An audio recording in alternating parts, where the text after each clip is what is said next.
That's hilarious. So now you're like, I guess I gotta retire. I did not take it seriously. No, I'm gonna make my graduated high school. That sounds like so much fun. Graduated high school. It's all right.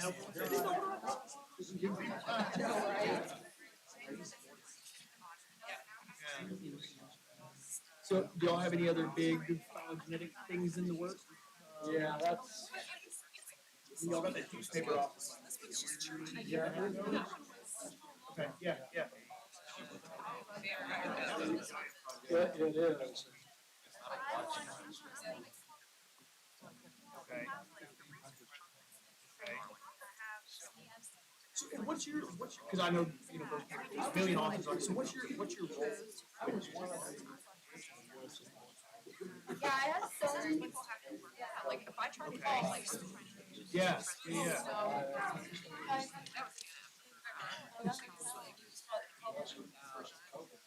I'm watching my Well, dad. How old is this? Okay. I don't know, unless it's the Skeleton, the honors, skeleton. This was a creepy doll and like people there was These guys would like it. exactly. Yeah, is your background genetics? Well, that's yeah.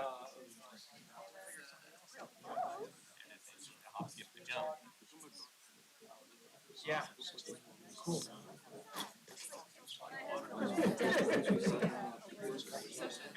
Yeah, sure. Well, especially, a lot of times, collecting the tables and doing all the things. These guys had the,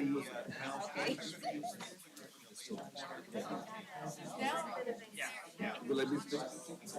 Needs to be a ringleader.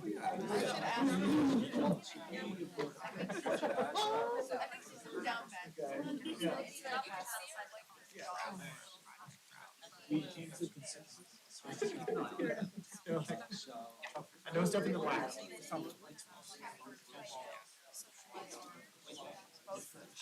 Yeah. Good evening, everyone. Before dinner. All right, I hope you left room for the mixer because there's even more food after this.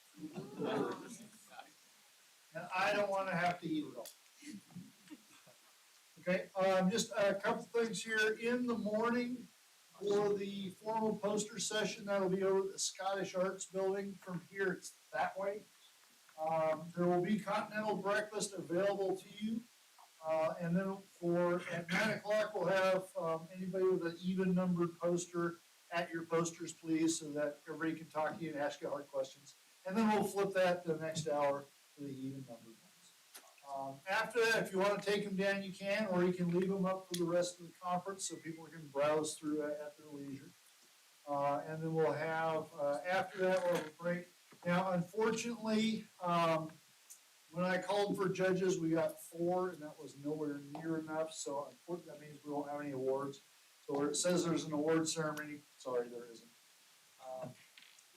You faculty type people, next year, we need more volunteers. That's the only way it works. It takes about 20 people to judge an event like this. All right, and then we will have a brief oral session tomorrow afternoon. And again, at 11 is the general meeting of the society. This is where you have a voice. Don't just leave things up to the executive committee. Okay, so do please attend that and add your opinion to what's going on. All right, with that, I'm going to introduce Melissa, who is our president of the college, and she will introduce our guest, our keynote speaker.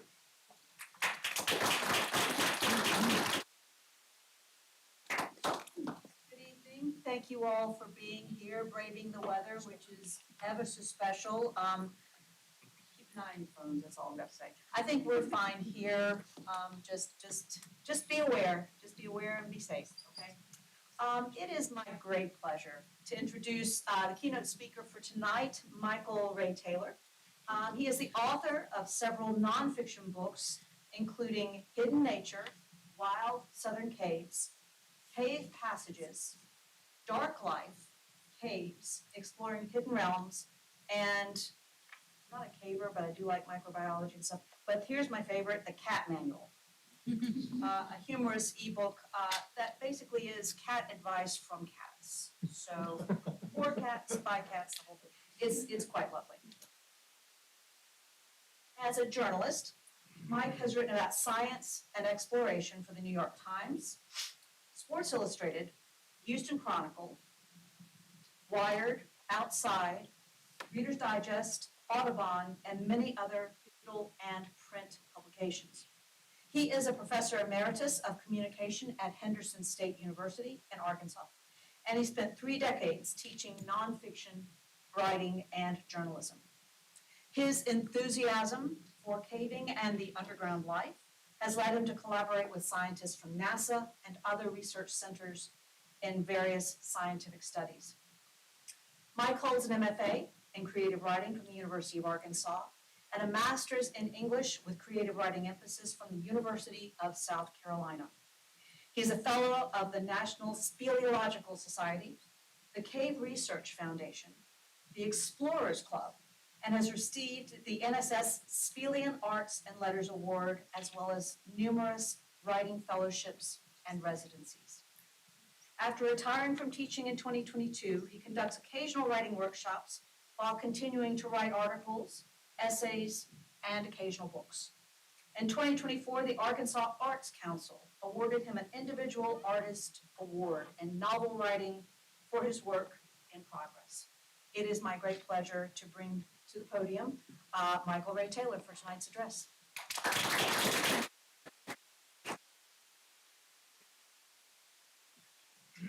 Thank you for such a lovely introduction. Makes me sound much better than I probably am. And also, thank you for this facility for this meeting. It's one of the nicer places I know of in Arkansas to have a conference. Let's see if we can get the screen to come up by clicking on it. Same place we were yesterday with Hit a little going, make you guys. technology does not like me, not one little bit. What are you doing?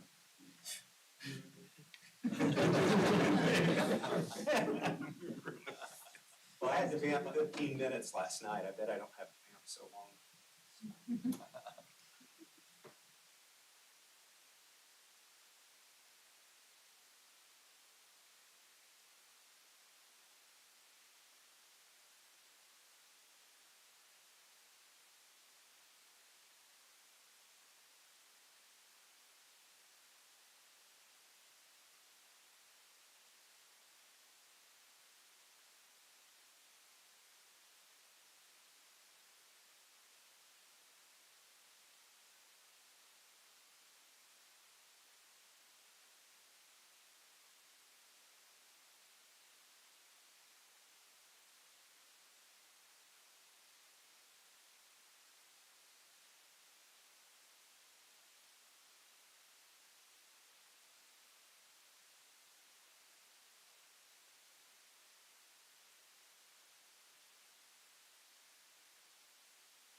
cave. She never stopped caving, and she's exactly 10 years older than me, and she goes caving way more than I do now. Last month she was in Thailand in Giant Caves there. Anyway, she was friends with this woman, Diana Northup, who's a microbiologist, and she was at this time when Lechuguilla was first opened, she was getting her PhD at the University of New Mexico. And one day, Emily came up to me at a caving convention and said, "You've got to meet Diana Northup. I've talked her into taking you as a Sherpa on her next microbiology trip in Lechuguilla. You've got to do it." I said, "Why?" And she said, "You'll understand. You've got to do it." So I believed her, and I went. And sure enough, her excitement was infectious, because in preparing for her PhD, she was finding that the reason all that gypsum was there and other odd minerals, lots of manganese, is that the cave was full of exotic microbes, extremophiles, eating the rocks and creating new minerals from the process of consuming what was there. In other words, this is a life form that did not need sunlight, unlike anything else. Shortly after Diana did her work there, she was the first person to study snottites, which a friend of hers, Jim Pizarowitz, gave him the name, in Villaluz Cave in Mexico. And a couple of years after I went on that Sherpa trip, I was able to go with her to Villaluz. And it's a cave that sits above a known petroleum deposit in the state of Tabasco, which besides the sauce, we get a lot of oil from Tabasco. And parts of the cave, let's see, I've got my little zapper here. Parts of the cave have all the snottites. They also have hydrogen sulfide gas, and occasionally they will burp out carbon monoxide and be highly poisonous. To go in the cave, we had to wear gas masks all the time, and we had to have emergency minor warning devices that if the oxygen content got too low to breathe, we could get out of the cave in a hurry. And actually, on some of the deeper trips into the cave, not the one I was on, but some that Diana was on, they carried tiny scuba tanks so that they could breathe the scuba tanks in the time it took you to get out. We did get a warning one day, and we were able to work our way out of the cave in about 10 minutes, but I could already feel a little lightheaded as I went. But anyway, as the stream flows downstream from all of these microbes that are dissolving the cave with their acid and feeding the stream, there are millions of little fish that live in it, which is highly unusual. Usually, if you see a fish in a cave, it's a little white thing, and there's 3 maybe. But there were literally millions of them, and the local native population had this ceremony that had been going on every year, for hundreds of years, where they would put a plant in the water that would stun the fish, and they would gather the fish and have a big feast once a year. And by the following year, there'd be just as many fish there now. If you took a cave fish out of a cave in Arkansas, besides getting arrested, you'd probably kill off the population. So anyway, the thing that Diana explained to me is she felt that some of these caves she was studying that had these exotic microbes in them. Let's see if I can advance this thing. Advancing. Okay, let's try a space bar. All righty then. Right here. I hit next, I hit the button, space bar, there, space bar works. Anyway, she felt kind of like this guy, most of you have heard of, because just as he famously sailed on the Beagle to the Galapagos in 1835 and observed that there were similar but very different creatures on each of these islands. And he realized that over time, what had been the same creatures had adapted to their particular isolated place to live. Diana says it's the same thing with caves. There seem to be certain common, based on food, elements in the microbial world, and yet she was finding unique and exotic things in each new place that she went to. Now, many, many years later, 36 years later, Darwin would write to a friend that you know, he could imagine that life had begun sort of like life on some of those islands in a friendly, warm pool in the sun somewhere. And he wrote a book about that became somewhat controversial. You could check it out. But the scientific controversy that was going on just as I was joining these trips and becoming more and more interested in microbiology myself. In fact, another scientist who was on the trip, a guy named Mallory, I helped him collect some samples, and I said, what are you going to do with these? I'd like to write about them. He said, well, if you can take the microbiology class, senior level at your college, and get an A, I'll let you work in my lab for a week, and then you'll see exactly what we do. So with the help of some nursing students, I got an A in microbiology. And I was hooked, man. So I went and worked in his lab. And right about that time, actually, just as I was coming home from that, speaking of scientific controversy, this is a meteorite that was found in Antarctica, and in 1996 was probably one of the nastiest and longest lasted controversies in American scientific history.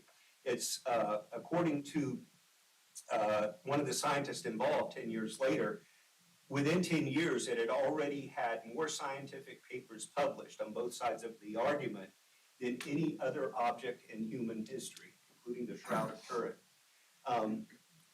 The argument was over this and several other, about a dozen photos like it, of things that appeared to be parts or whole microbes fossilized in calcite within parts of the meteorite. The reason they go to Antarctica to find meteorites is if you see a rock on the ice, it fell from space because there's no other way for rock to get on those giant ice sheets. And so Martian meteorites fall on Earth all the time, as do meteorites from the meteorite belt and from other moons and planets, because in the early history of our solar system, the planets were getting hit all the time with spare pieces of planet building stuff. And these hits would knock chunks of rock out into space. That's how we have about 24 meteorites from Mars known to date.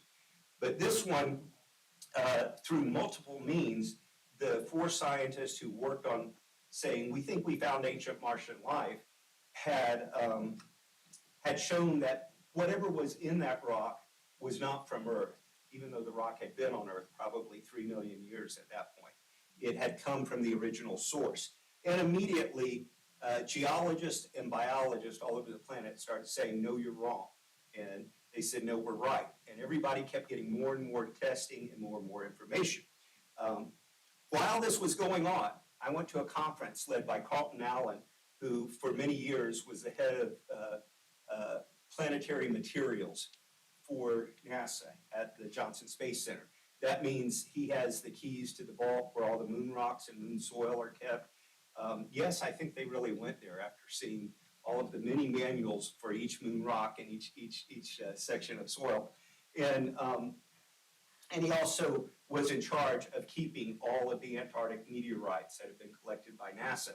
And what he said at this conference toward the end of it was, we know that whatever is in this rock formed underground in a hot spring environment with no sunlight. It would have been deep underground on Mars. And what I'd really like to find is a place on Earth where there is a hot spring environment where calcium's being deposited as it was in this rock, and compare what we see on Earth with what we have in the Martian meteorite. So I went up to him at the end of the talk, and I said, I know a place, Hot Springs, Arkansas. This is what it looked like in 1875. This is an old postcard. Hot Springs Creek, where all the springs drained to, went right down the middle of town.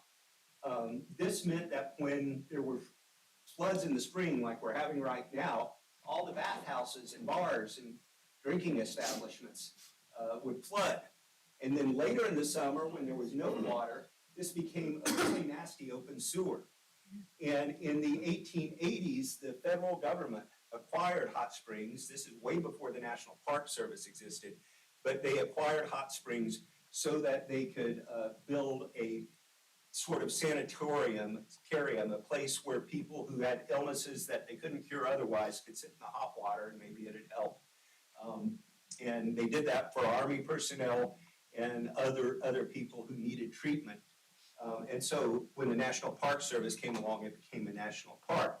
But anyway, in the 1880s, when the federal government took it over, they hired a bunch of stonemasons to come, many of them from Ireland, and build an arch over this stream and raise the level of the street, which we now call Central Avenue in Hot Springs, to about 22 feet above where the street had been when it was so bad for tourists in the 1800s. And let's see, this is when they were first building what they called the Tunnel Creek. And what I knew is that 100-plus-year-old tunnel is still down there, and I knew how to get in. And I knew that there were hot springs in there that leaked out into the tunnel and created calcite formations, just like a cave. And also with a little tap dancing for the superintendent and the director of, I forget what he's called, but the person in charge of nature in the park. And especially with a letter from Carlton Allen of NASA saying, no, this guy's really doing something for me. They gave me permission not only to collect stuff from the tunnel, but to place slides in the basements of what were then mostly shuttered and run down bathhouses. They've since been restored. But I would put, some of them had a display spring in the basement, and I would put a slide, highly sterilized.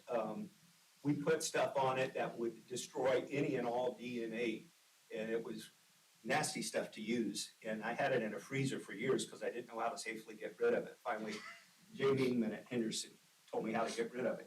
But anyway, I'd leave a slide for a month, and when I come back, it would be covered with the same calcite you see here. And then I would drive these samples down to the Johnson Space Center, and I was working with a college intern in chemistry from the University of Arkansas named Ann Taunton, but she was using the same $150,000 electron microscope that had gotten the pictures in the meteorite to look at these things from Hot Springs, Arkansas. And what she got were pictures that were nearly identical. So the life that was being deposited here, whether or not it was life on Mars was that, it sure looked like the same stuff. But that's all we had was looks, because this was a little bit before you could do quick, ready DNA testing. Anyway, after being on those trips, this is back in Via Luz with the gas mask in the Snottype room. And that's Diana in the blue shirt, and then Louise Hose, another very well-known geologist and cave researcher in the white helmet. And I, master scientist, it was like taking a seminar every time I go underground with it. Anyway, I took all those stories and turned them into a book about this weird world called Dark Life. And my subtitle explains it all: Martian nanobacteria, rock-eating cave bugs, and other extreme organisms of inner Earth and outer space. And just when the book was published, much to my surprise, the material that I had brought down to Carl Allen led him to include me on this paper that had all of the original scientists on the Martian meteorite, and him and people from places like Cambridge and all sorts of other universities. And even Ann Taunton, the intern, she certainly deserved credit more than I did. But seeing my name on a scientific paper made me want to go out and do some of my own science projects and get published in the sciences as well. Even though I have no scientific degree, I never even took a college science class, because when I was an undergraduate, they had these things called CLEP tests. And if you took a CLEP test, you didn't have to take a required class. So I got out of having to take biology and having to take chemistry, got out of a bunch of English classes and art history for that matter. I now wish I'd taken those classes. But anyway, let's see. So I'm always looking for interesting science projects. This looks like those chandeliers in Lechuguilla, and it's gypsum. This was a 2019 photo that I saw on Facebook from a cave that was not yet public, but it was sort of semi-public in the caving world. It was codenamed Secret Squirrel after an entrance that cavers had dug in the back part of the cave because they had mapped 15 miles of it. And it took like 12 hours of hard caving to get to the new section, and they wanted a cleaner path, and they saw where it was near the surface somewhere, and they made this new entrance. Anyway, it had this stuff. It had the gypsum totems, we call these, sometimes called hoodoos, that are also in Lechuguilla. I'd never seen them in a cave east of the Mississippi. I don't think anybody had. So I started thinking maybe some of the same microbiology is taking place here.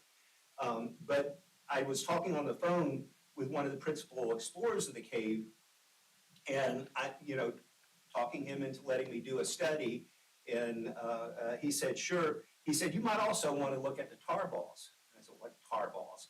He said, well, they're in the petroleum passage. I said, huh? And he said, well, there are these little black patches that oil bubbles up from. We call them tar balls. And they're only in this one passage that smells of petroleum. He sent me a picture. Actually, it wasn't this picture, but it was quite similar. But notice this salamander. It seems to be hanging out and nibbling at the edge. When I finally got to see this area in person, sometime there'd be 300 or 400 salamanders in there. They're definitely feeding on some of this yellow and orange stuff around here. And I soon learned, I didn't know this from Lechuguilla, but I soon learned when you see these colored bands, there's something going on in microbiology. Now, we knew that this was not pollution from the surface, an old gas station or a pipeline or anything like that. This is a LiDAR picture of the part of Tennessee where the cave is located. This is not the whole cave, because there's a whole other branch of it that comes down this mountain that wasn't added to the map yet, and another branch down here.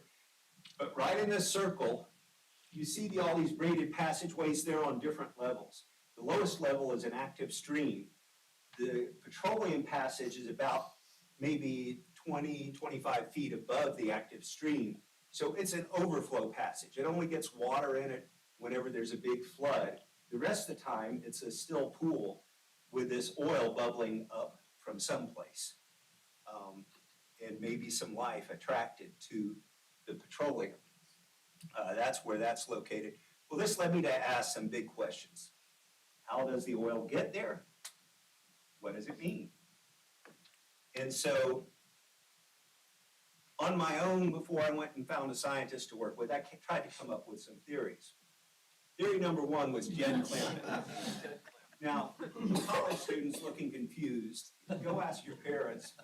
They know about 1960s comedy shows, and Jed Clampett was the star head guy in the Beverly Hillbillies, and he was just a poor mountaineer who barely kept his family fed. And one day, as he was shooting up some food, up through the ground came a bubbling crude, oil that is, black gold, Texas steam. But the problem with the Jed Clampett theory is there is oil in Tennessee, but it's over 120, 130 miles away in East Tennessee, and the wells there are very deep, up to 8,000 feet deep, way deeper than any oil could get into a cave that at its deepest point is perhaps 300 feet below the surface. So how does it get to the surface? Well, I came up with another theory after all those trips to Villaluz and Lechuguilla and thinking of Mr. Darwin, the Jeff Goldblum theory. Life will find a way. When I went to high school, when my oldest son went to high school, but not his younger twin brothers, and possibly when you went to high school, all the textbooks were still teaching this thing, the 5 kingdoms of life, with protists, monarans, fungi, plants, and animals. And that was how life was divided, mostly based on how it looked. That only started to change in the 1980s, and it didn't really change until well into the 1990s. In fact, in the early 2000s, when my son was in a 5th grade science class, his textbook had these 5 kingdoms, and he raised his hand in class one day and said, "My dad says that's wrong." And the teacher says, "Why?" And he gave him an explanation, and the teacher said, I'm going to go home and look that up online. And he came back and told the class the next day, Alex's dad is right. It was a proud moment for me, anyway. But all that change really started in 1979, thanks to this guy. Who knows who that is? Somebody should. Ballard, Robert Ballard. He was in this little submarine called the Alvin, and he was the first person to discover in the Marianas Trench, or the Galapagos Trench rather, same place Darwin went, that there were these exotic life forms near where this superheated black smoking water, they called it black smokers, was coming up out of the earth. And this was way too deep for sunlight, way too deep for such a richness of life. So the nutrients had to be coming from someplace other than the surface of the ocean. And it turns out that there were weird microbes in there. Well, the other thing that happened within just a couple of years was a guy, this one was not a caver, he was a surfer named Kerry Mullis. He had been working on this problem of how do you replicate DNA so that you could more thoroughly study everything that lives. He wanted to do this thing called PCR. One of you science students, tell me what it means, I'll say it wrong. Polymerase chain reaction.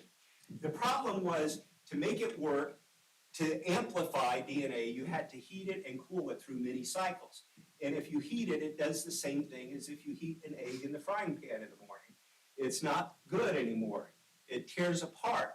But he had an argument with his girlfriend, as he writes in his book, which I went and found and read, and he was mad at her, but he was also thinking about the problem, and he was driving on the Pacific Coast Highway, and he remembered a trip he and his girlfriend had taken to Yellowstone, and they had looked at the giant prismatic spring, which it was well known in the 70s and 80s that there were microbial life of different types living there. And notice these rings, kind of like in the cave I was in, different colors. They represent different temperatures as you get away from the hotter water, but they also represent different types of microorganisms that people had already begun to study. And there was one there called Thermus aquaticus that easily survived in the center where it was very, very hot. And his brilliant idea is somehow that organism lives in water hotter than we need it to be to amplify multiple cycles of DNA while preserving the DNA. And eventually he found a protein called TAQ, what is it? TAC polymerase, that was it. And it became worth a fortune for his university. The money he got came from the Nobel Prize. But, and now there are many other proteins that can be used for amplification, but this was the beginning of the DNA testing that we now have. No 23andMe without Kerry Mullis having this idea on the Pacific Coast Highway. Well, his idea was a great help to a guy who was a caver, Norm Pace, right here. He was a PhD student in the lab of a guy named Carl Woese at the University of Illinois, who had been doing, with the more primitive techniques, enough DNA amplification to know that if you look at how things are related, there were not the 5 kingdoms of life. That whole idea had to go out the window. Instead, there were the 3 domains of life. And these domains have a very ancient root. The oldest things on the root are all thermophiles. And they're the archaea because they're so old. And they are a very different sort of life than the bacteria, which came along next. And then all of us with cell nuclei came after that. So here we are, and you're a lot more closely related to corn than you are any of these things down there, or they are to each other, for that matter. Anyway, Norm was the guy in the lab who learned about the TAC polymerase and started playing with it. He created this manual. I've seen it. It was a 3-ring binder, but it was like this thick, about 400 pages of all the processes they originally had to go through to get DNA amplification, but it worked. A few years later, his picture was on the cover of Nature magazine. He didn't win the Nobel Prize for a reason that's way too complicated to go into, but a lot of people thought he should have. Those 3 domains were important enough that they worked them into an IMAX movie about caving. Some of you may have seen when you were younger, it came out in the year 2000. And an up-and-coming microbiologist named Hazel Barton. Notice how a lot of the major microbiologists in this field are women. That's because a lot of the best cavers are women, because women are good with team objectives, and also they like to recruit women who are small enough to fit into the tight squeezes and say that he's squeezing in there or not. But anyway, Hazel is considered a super caver these days. She's mapped probably hundreds of miles of cave at this point, in Wing Cave, Lechuguilla, and others. But she's also got a huge microbiology lab. And so she and a well-known caver who was an elementary school teacher were the focus of this movie. But in the process of my reporting, again, when I want to go somewhere, I keep bugging people until they let me do it. They had started filming the movie, but I talked myself into writing a National Geographic companion book to the movie, a coffee table book, meaning all the pretty pictures people would look at, and no one would ever read what I wrote. I may have put my recipe for carrot cake in there, you'll never know. But I got to go on set with them, and I got to go with Hazel after the movie was finished filming, just to understand the science. I got to go with her. She was studying as a PhD student under Norm Pace, and she came up with the idea of getting cavers to find a room no one had entered and then going in and sampling, because the argument among biologists was, well, if you found any weird microbes in the cave, they were brought in by the cavers. They weren't there until you got there. And she thought, if we can dress in Tyvek, wear mask, glove up, not let any of our parts loose, and we still get living, unusual microbes, and they were there to start with. And long after we took the trip, she did it, and again, she was nice, just like Carl Allen had been. And there I am, wedged between two of my scientific heroes, Hazel Barton and Norm Pace. This was one of her first papers, which more or less proved that there are these native bacteria in a place where there is any observable energy source. That means they gotta be eating the walls because there ain't nothing else to eat. And her career really took off from that one paper. So I wanted to go look at this stuff in Secret Squirrel Cave, and I recruited this guy from my university, Jamie Ingman. For one thing, I knew he was a caver, at least some of the time, and we'd never been caving. For another thing, I knew that in graduate school, his office mate was a guy named Sarvan Sabu. Is that how you say his name? Yeah, Sarvan Sabu, who had become, for a little while, famous for discovering Mobile Cave in Romania, which has a poisonous atmosphere and all kinds of weird life living off of the microbes. And the other thing is he traveled to Belize every single summer with a lot of Henderson students and usually some advanced high school students and sometimes a couple of students from other universities for his tropical ecology program. And he would take them scuba diving on a coral reef and see reef damage, and he would take them with a guide into some caves in Belize, and everybody wanted to go on his trip. I had said I would, but every time his trips were when I was going caving, so I didn't. But I walked into his office one day and I showed him pictures of the petroleum pond, and I said, there's gotta be weird microbes here. You wanna work on it? And he said, sure. And that was in late 2018. It took us a year to get it together and start doing real sampling there. The other thing that he said we should focus on is the question of how can such hypogenic materials be in an epigenic cave. I apologize to everyone who was here last night. This is, I think, my only repeated slide, but I gotta put it in here. Caves were always thought to form from the bottom up.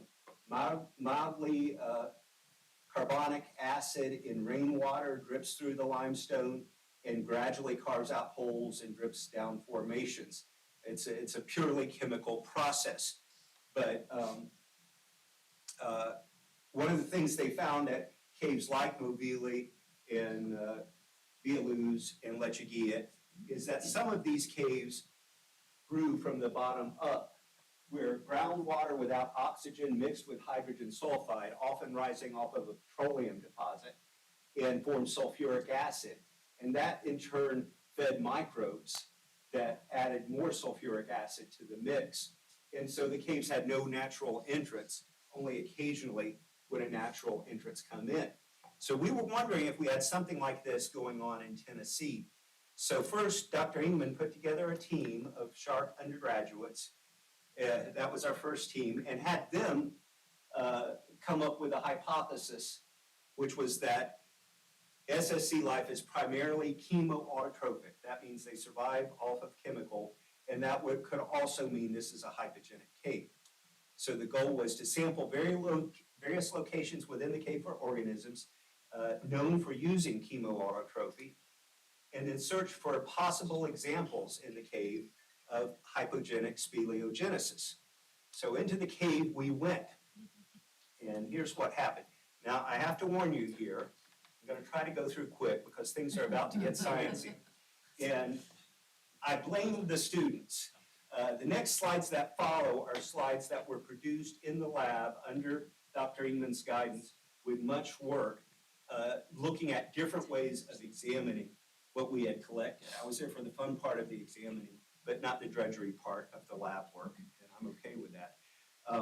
But each student was required, and we've been on this project now with a year off in COVID for 5 years. And during that time, every student who has participated has at least once stood up and given a presentation at a local, regional, state, or national conference, just like this one. And so what's coming are some of their slides that I have stolen wholesale to stick in. So that's why they all look a little bit different. But 4 trips, droplets released from the vents, that's what they call it, the little black tar pools, air, water, and colored sediment from the petroleum passage were collected, sterile cotton swabs inserted into sterile tubes, broken off and capped very quickly to avoid contamination. Collected water was pushed through a small sterile filter via syringe and capped for transport. Oil samples were collected in the tubes. And outside, everything went on a cooler and ice to be shipped to the laboratory and stored until testing. Dr. Ingman had a DNA testing lab doing what was nearly impossible in 1983. Those of you who do DNA work, you know this is not a high echelon setup, but it was still surprising he could get the money from Henderson to do a kind of on the cheap DNA sampling lab. Power soil kit to purify and extract the DNA, concentration quantified using a NanoDrop 2000 spectrophotometer. Metagenomic sequencing performed commercially. We shipped the samples out when they were ready to look at the 16S RNA gene. And then operational taxonomic units were classified via the BLAST-in database. Now, when Hazel looked at our work, she said, that's so old school, BLAST-in, and she named whatever you're using now. And Dr. Ingman said, well, we can't afford anything else. But it gave us some idea of the operational taxonomic units, how much life is in each part sampled. Here is a little email he sent to all of us when the first one came in. The highest number of separate organisms and operational taxonomic units was in the white ring around the tar sand, that little ring that was closest to the oil patch. There was all kinds of life going on there among multiple species. This is a whole lot to read. I won't read them all, but everything up there is either a thermophile or a hyperthermophile, meaning they're used to living just like the stuff in Yellowstone and just like the stuff in the Black Smokers. Now, this is weird because a cave in Tennessee has a constant temperature of about 53 degrees Fahrenheit, about the same as the surface temperature. So why are these things that don't like the cold living in the cold? How did they get stuck there and how did they survive? But notice these things, well, I guess in another picture I can talk about where they come from. And then the things that were not thermophiles were still things that oxidized petroleum, were used in neutralizing oil spills and that sort of thing, oxidizes petroleum compounds, and many sequences did not match any known taxa. So there was some new life there. We had the oil looked at. This is a guy I was caving with just last weekend, Hal Love, helping sample the oil. He was our guide in the cave. And he also works at Vanderbilt in the nephrology lab. And so he took the samples home with him. And this is in his office, holding one up to the light, and he froze them until such time as we could get a hold of them. Now, we also started looking at the geology of where these things were, because we still don't know how the oil is getting there. This cave is located in an area known as the Eastern Highland Rim, east of Nashville, west of Cookeville, and it's all limestones, except for this Fort Payne Formation has the Chattanooga Shale in it. And as you may know, shale has become out west a source for commercial oil, where they use fracking to extract lots of oil and cause problems, but extract lots of oil. And many oil shales are common, and even in Tennessee, oil shales can have small amounts of oil in them. And the Chattanooga Shale was unusually close to the limestone formation that this cave was in. So we began to suspect that somehow ancient bits of oil trapped within this shale were what were giving us our tar balls. But a guy at the University of Arkansas in their chemistry department tested the oil for us. And he tests oil all the time on gas spectrometers. And a normal molecule of crude oil has these real long carbon chains in it. Our stuff was all short and torn up. And he said, what that means is something is highly degrading this oil. It's not in its natural state. It's almost as if something's been eating away at it. And that's what we came to believe. We didn't just find oil and microbes. There's lots and lots of other organisms that hang around these oil patches. Dr. Ingman found this little cave ant beetle here, and this is under pretty high magnification. At first he thought he may have found the world's smallest beetle, but he discovered someone else had found it in another cave in the same size, so we didn't get behind that. A wing of a fly. There are many flying insects in this pool. It is easily a mile from the closest entrance. How did the insects never seem to leave? They seem to live there all the time. How do they seed? Why do they stay there? How do they fly there? We don't know. Millipedes everywhere, and also, as I said, a lot of salamanders.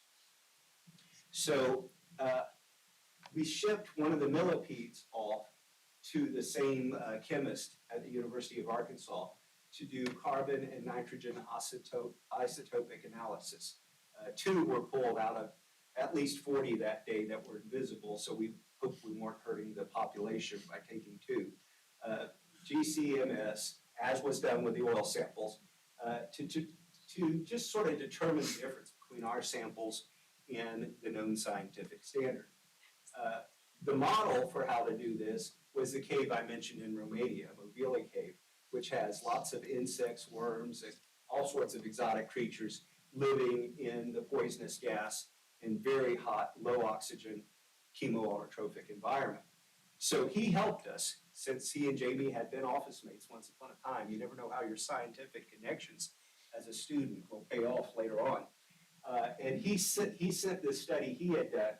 And so the students came up with this hypothesis that what we would find with the nitrogen and carbon is that the lighter carbons would be closer to the microbes, and the lightest nitrogen levels would be closer to the microbes. But as the millipedes and little critters ate the microbes, and then the salamanders ate them, you'd get heavier nitrogen and also up toward heavier carbon. That's what we expected. This is what happened. It seemed like the microbes were primary producers of the food source, but it turned out during those flood events, bits of leaves and organic matter would wash in. So there was a little bit of both in the mix available for all of these eating critters. light-based and chemoautotrophic. And this is the results of the carbon isotope analysis. This is what Dr. Sabu said from Mobile Cave.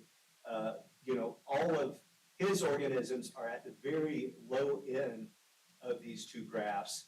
And then from surface caves and test wells in the Black Sea, they're all way up at the far right, which is sort of like the tip of our triangle. Our things were close to it, but they were also closer down here. So there was a resemblance of chemoautotrophic fixation patterns. So possibly the millipedes are eating whatever they happen to get, sometimes surface stuff, sometimes cave stuff.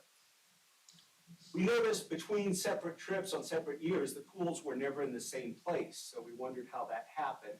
Maya Robles is here putting a camera. We left for 1 year, and actually we're now in the 4th year of placing that camera. Supposedly today, Al is going in with a group and taking the 4th camera out so that we could get 1 shot a day, time lapse of the pool, and see how it changed.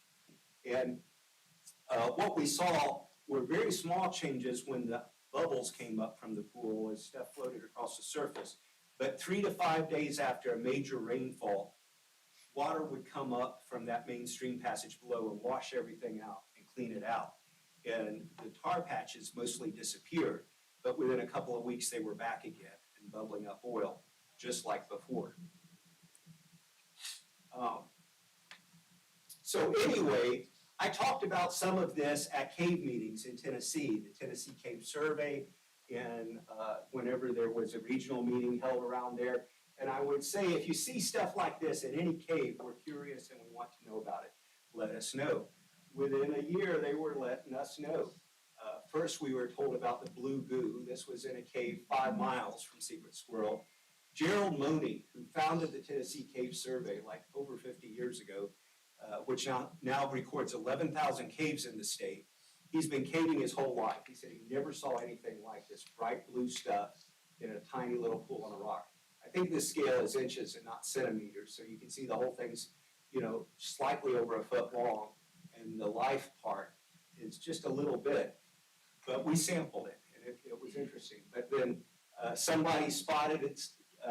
This passage is down some difficult pits. It had only been entered once before. By this point, this is a couple of years after we started the project, Maya, who was one of our original team members, learned how to do vertical work and was hooked on it. So she said, I'll go get some samples. And she went with the 2 cavers who wanted to go back and push for new passage. And she said there appeared to be elemental sulfur on the edges of these pools and in the center. And it was very mucky mud if you stepped in it. But there was definitely a petroleum smell if you stepped right here. She collected samples that are in deep freeze.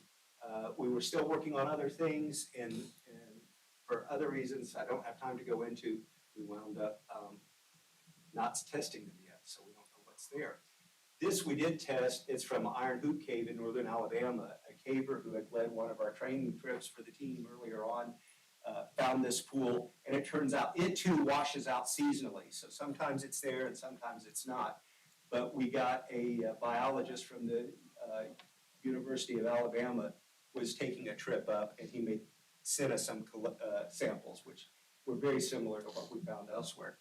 So anyway, the Blue Goo Gang decided to go back in, I think it was 2022, after our initial sampling. This was what we saw in the initial sampling. We had more thermophiles, including Hot Springs in Yellowstone and the Hale Bathhouse in Hot Springs, Arkansas, which I thought was cool. It's the only place they've been found.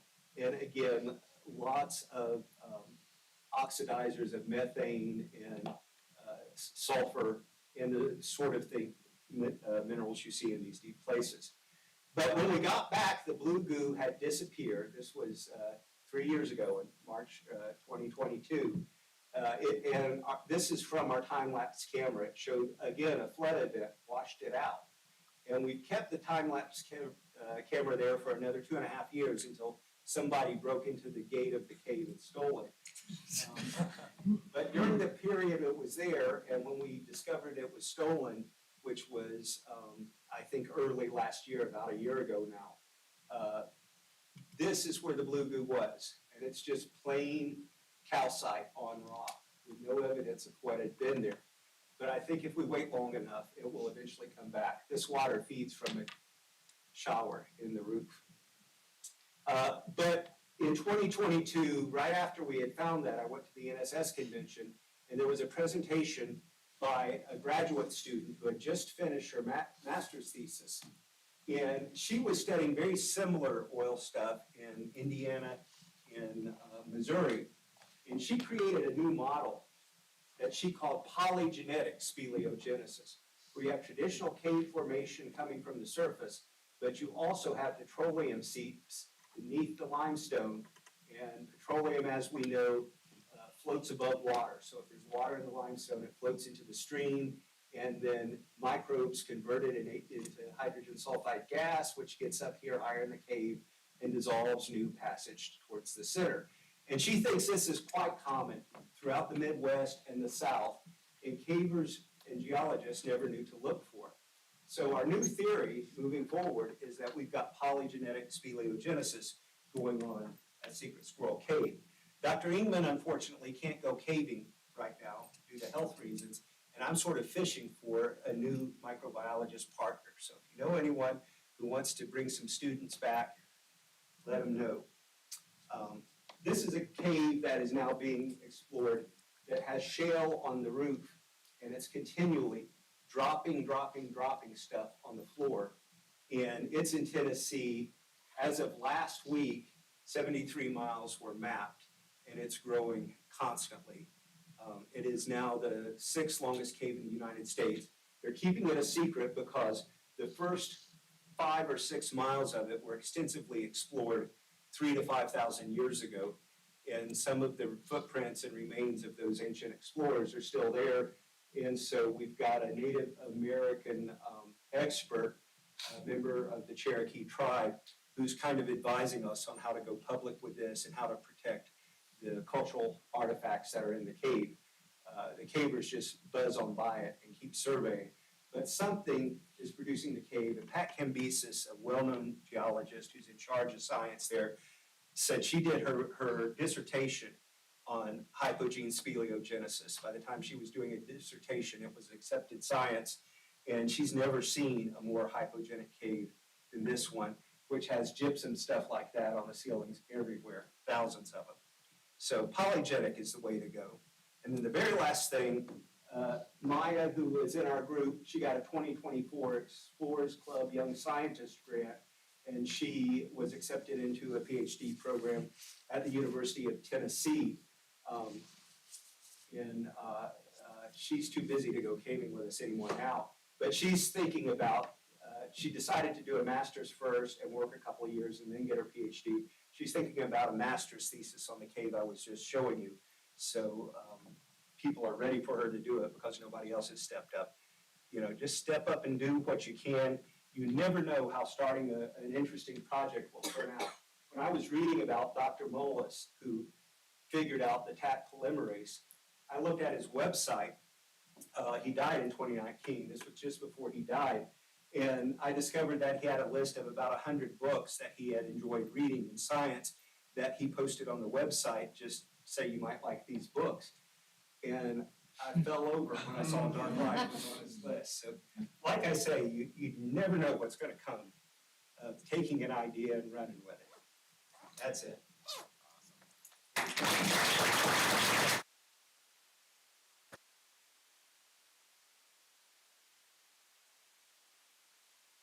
Any questions, or everyone want to go get rained on? Yes.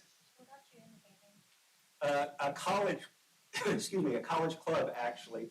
I went to Florida State University, and I had some friends, and we like to go canoeing and hiking and camping, and we went canoeing, actually, at Florida Cavern State Park, and we saw the tour cave there, and then they had a cave trail where you could explore little caves on the way.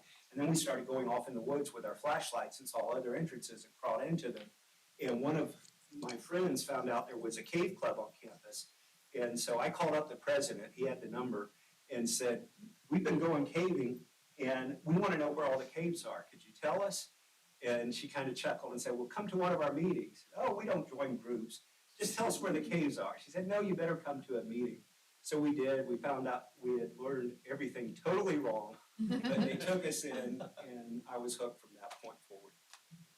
Yes. Have you ever tried the underwater caves? No, I've been what's called a Sherpa on underwater cave trips. When it's in a cave, you haul the divers' tanks to a little pool in the cave, and then you sit there and wait and hope they come back. And hope that after they've been gone for 8 hours, you hope they found a big dry passage, and usually that's what happens.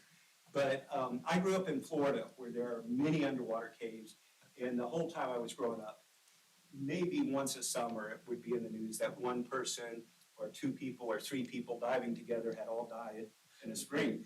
And my mother made me promise not to do it. And I've been caving long enough that I've had 3 close friends who were cave divers that are no longer here because their life ended in a cave dive. So, and they were at the top of their game. So it's just the most dangerous thing you can possibly do. But still people do it. I'm over, so just one more question. Well, if you want to read about how I started caving, it's in this book. I've got just a few books here for sale. $15 for paper, $20 for hardback, and I'd love to not take them back to Arkadelphia. Thank you for your attention. I'm sorry I ran over. I blame technology.